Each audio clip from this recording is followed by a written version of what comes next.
Sir, I got a question for you. How old were you when you became a millionaire? What'd you do, man? I worked in the entertainment industry for a long time and invested in entrepreneurs. What was the most amount of money that you made in a single year? I think of somewhere between like 5 and 10 million or something. I can't even remember. What's the best advice that you received throughout your career? You know what the secret is? What's that? I learned this the hard way. As an entrepreneur, you need to know this. 3 things. 1, cash. Number 2 is communication. And then the third is probably the most important, character. In times of trouble. Number 1. Excuse me, sir. Sir, I got a question for you. How old were you when you became a millionaire? I've seen you before. You're Miles Garrett, right? I am. Nice to meet you, man. Can I get 1 minute with you real quick? So how did you get rich for the people that don't know?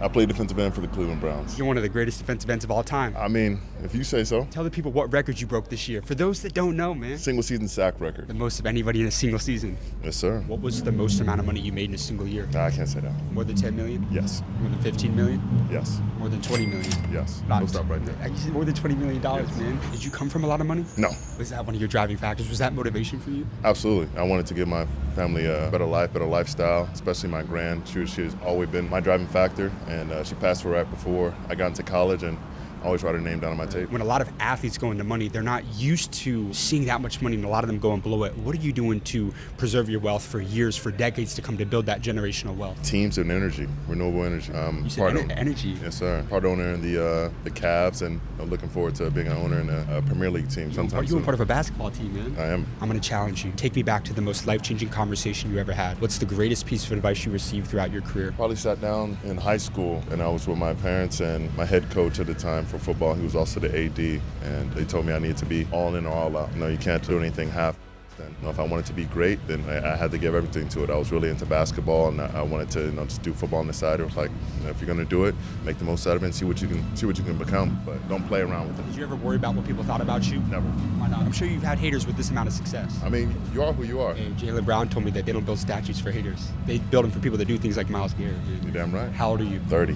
30 years old. Do you believe in God?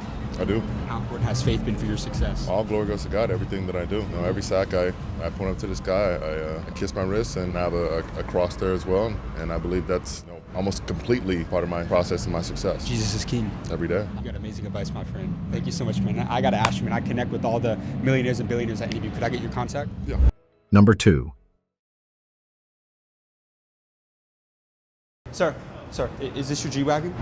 Yeah. How did you get rich, man? What did you do to get a G-Wagon, man? I recognize you. I know your stuff from the internet. What'd you do, man? I worked in the entertainment industry for a long time and invested in entrepreneurs. You do good stuff, man. I've seen it before. What's your name? Scooter Braun. Scooter Broad. And what was the most amount of money you made in a single year? I sold my company years ago. You want to know how much? I've seen you do this before. Yeah. You like How much did you sell your I company sold the for? company for over $1 billion. Over $1 billion? Yeah. What was the exact exit price? 1.2. I mean, I go all over the world interviewing billionaires. You've seen the channel before. I have seen it. That's Yeah. why I'm so uncomfortable right now, but I appreciate what you do. Can I interview you for a minute real quick? Is that okay? Yeah, sure. How long have you been an entrepreneur? Since I was a kid, always trying to figure out a way to not be dependent. But I started the company when I was 19 in college. What was that defining moment in your life where you had that mindset shift where you're like, man, I'm going to go out there, make a name for myself, and become one of the biggest in the entertainment space that it's ever seen? For me, I was really, really young when I started, so I was probably too dumb and too ignorant to know that you probably shouldn't be able to do this. I think it was that blind belief. I saw someone do an interview recently, and they said that really great entrepreneurs are delusional. And I definitely was probably a little delusional. I was younger that you can go and do this. And I think nothing great ever came from realistic ideas. Only great things come from being unrealistic. Have you ever been broke before? Yeah, when I was first starting, everyone thought I was killing it, but really every time I'd make money, I'd spend it,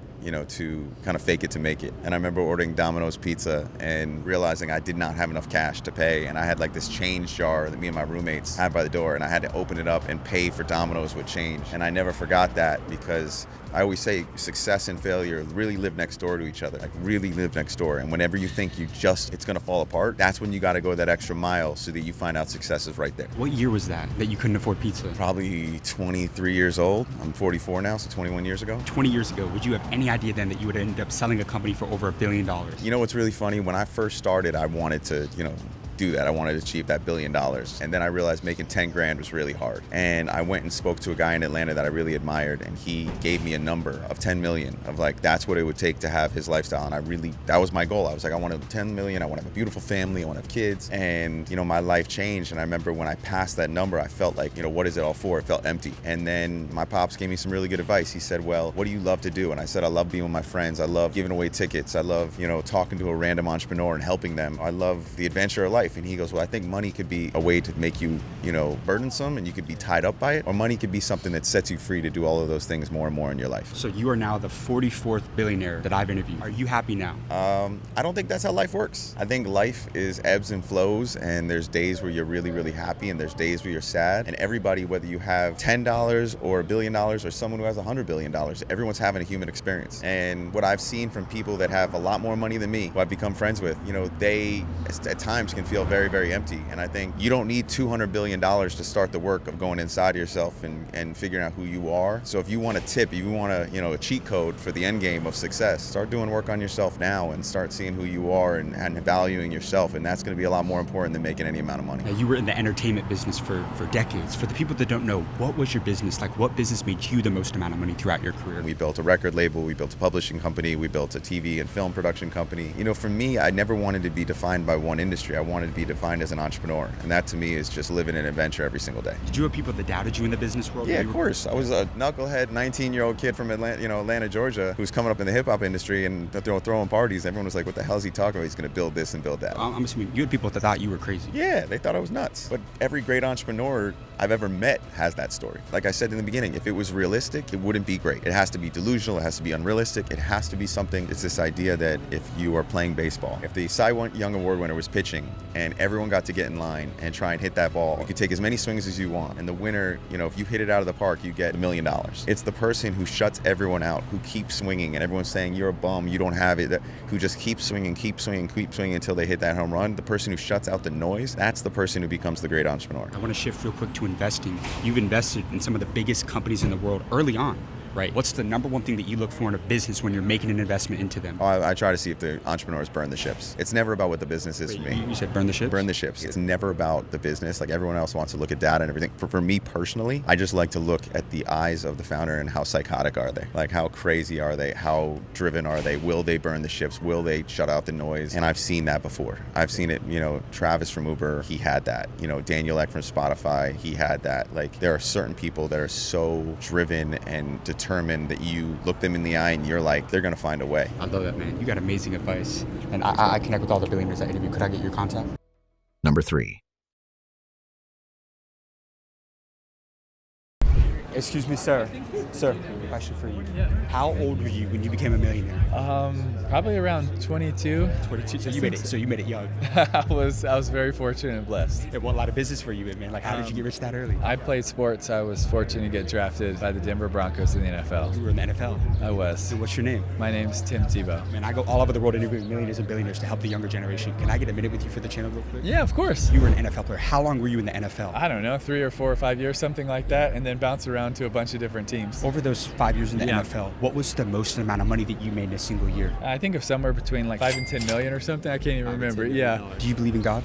I do. How did you know God was real? A lot of reasons. I think when you look at the evidence of the Bible, the evidence of the cross, the evidence of the resurrection, all of that is overwhelming. You get to see what God has done around the world. You get to see testimonies. You get to see the evidence of the disciples all being willing to give their lives, if necessary, for this man that had radically changed their life. And before the resurrection, so many were doubting, and afterwards, their faith was so bold. And so I think when you look at all of that, you're really going to choose to believe that nothing created all of this. And I think that takes a whole lot more faith than to believe that there is a creator that loves us, that created us in his image, on purpose and for a purpose, created us in love, by love, and for love, and that he loves us so much that he sent his son on the greatest love story rescue mission of all time to do for us what we could not do for ourselves. So you believe in Jesus? I do. You're not afraid to say that either? No, I'm not. I'm so grateful for him that we get to know him in a personal way, because our God's not just all powerful, he's also all personal. Now for the people watching, a lot of them know you as an NFL NFL player, but after your career, you're doing something right now that nobody else is doing. What are you doing right now? We're trying to fight back against the greatest evils in the world, and that is human trafficking, child exploitation, and child sacrifice. How crazy is that for people that don't understand just the magnitude and the scale that's at? I think it's the greatest evil in the world today. There's 50+ million people that are being trafficked right now. There's more than 400 million that will be exploited and abused around the world this year. It is truly one of the worst evils in the world. It's not just over there. It's not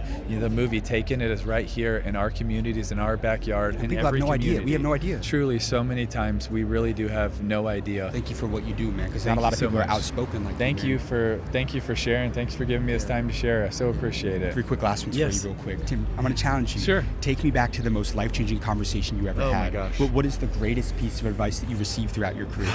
That's very difficult to give one piece of advice, but the greatest form of tragedy is being successful at everything that doesn't matter. Wow. And I do believe that so many times, and I've screwed up on this so much in my life, I've been chasing things that just don't matter. But we can take that success and we can use it for things that really matter. Which is what you're doing now. That's what we're trying to do. How old are you now? 38. I had to think about it for a second. Tim, if me and you died tomorrow and you had one more message to leave with the younger generation, what would that be? Jesus is either a liar, a lunatic, or he's Lord. That was something C.S. Lewis came up with many years ago, but it's still just as profound today. But I would encourage the next generation, seek, go and see if he's really who he says he is, if he's really who he claims to be. And then I would say, man, make your life count, make it matter for things that are really important. It's so easy to get caught up like I have in this rat race of just the next thing. But at the end of our lives, those things aren't going to really matter. You're not going to be thinking, man, look at that one more deal, that one more business, that one more company. When our life is over, are we going to be more focused about the inheritance or the legacy we left? Because inheritance is what you leave for someone, but I believe legacy is what you leave in someone. Tim, I'm proud of you, man. Thank you, man. You have beautiful advice, sir. Thank you, man. Thank God you for your bless you, time, dude. man. Thanks for what you're doing. I connect with everyone I interview. Could I get your contact? Yeah, of course. Number 4. Imagine being the CEO of not just one, but 2 multi-billion-dollar Fortune 500 companies. Well, that's what Jim Keyes did. Sold 7-Eleven as the CEO, ran Blockbuster, and made a lot of damn money. And we're about to meet up with and interview him right now, out here in Dallas, out here in Highland Park, you guys. Come on. My man pulled up in the Ferrari, you guys. Come on. What's going on, James? How you doing?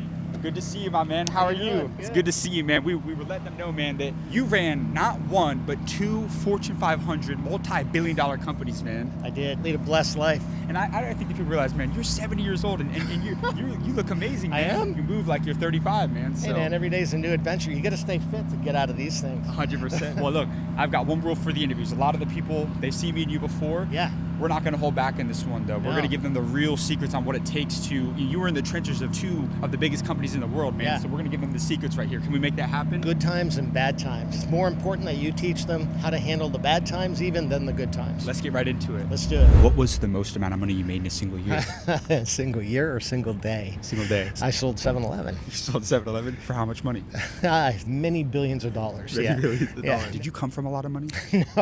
No, I grew up literally in a house with no running water. How broke were Yeah. you? Really broke. Now, among yourself and the most successful CEOs in the business world, what's that one trait they all have in common? Fearlessness. It's what you have. It's the ability to walk up to somebody and be able to transact without any fear. How important were relationships for your success? Relationships are everything. It took me almost my entire career to realize that the most valuable resource of any company is the human resource. And yet we take that for granted so often. Your team is critically important to your success. A lot of people say that you can't get rich working in the corporate world. Do you agree with that? I don't agree with that. Why? I think that the corporate world, most people are not cut out to be entrepreneurs. You don't think everybody's built for entrepreneurs? Not everybody is an entrepreneur, and the corporate world provides an entrepreneurial opportunity. You still have to be an entrepreneur to be successful in the corporate world. I call it being a corporate entrepreneur, but it provides a little more structure than an entrepreneurial environment does. And I found that to be a great solution for me, to be able to be an entrepreneur in a corporate environment. What's the best advice that you received throughout your career? You know what the secret is? What's that? I learned this the hard way. As an entrepreneur, you need to know this. 3 things. 1, cash. Cash flow is critical to any business. It's your oxygen. You got to watch your debt and you got to watch your payables and receivables. You got to be able to watch that cash flow. Number 2 is communications, because we don't do this on our own. We have a team, and if the team doesn't understand where you're going, they can't execute. If the team is uncertain and scared, that brings in fear. Fear means uncertainty. Uncertainty is a killer. And then the third is probably the most important, character. In times of trouble, you are going to be tested. Your values, your resilience, your self-confidence will all be on the line. Character is what will ultimately separate a winner from a loser, being able to stay the course, recognize it's not personal, and have the confidence to weather that storm. This is a masterclass right here. It's absolutely a masterclass. The richest people in the world that I know read a ton of books. What was the number one book that changed your life? I'm going to give you one. The standard answer might be, of course, the Bible, but I'm going to give you a different one that you'd be surprised at. And this is directly aimed at leaders and at business people, entrepreneurs. You know what the strongest book I read in business was? What's that? The Boy Scout Handbook. It sounds crazy. I'm an Eagle Scout. You know Are you an Eagle? Yeah, that's right. That's Are you an right. Eagle? No, I made it to life. But go back to the Boy Scout Handbook. A scout is, and I know you know this, trustworthy, loyal, helpful, friendly, courteous, kind, obedient, cheerful, thrifty, brave, clean, and reverent. And if you think about those principles, those elements of scouting will serve you well as a leader, whether you're an entrepreneur or running a multi-billion-dollar corporation. Yeah. It absolutely works. You got amazing advice, my friend. Hey, I connect with all the billionaires I interview. Could I get your contact? Oh yeah, absolutely.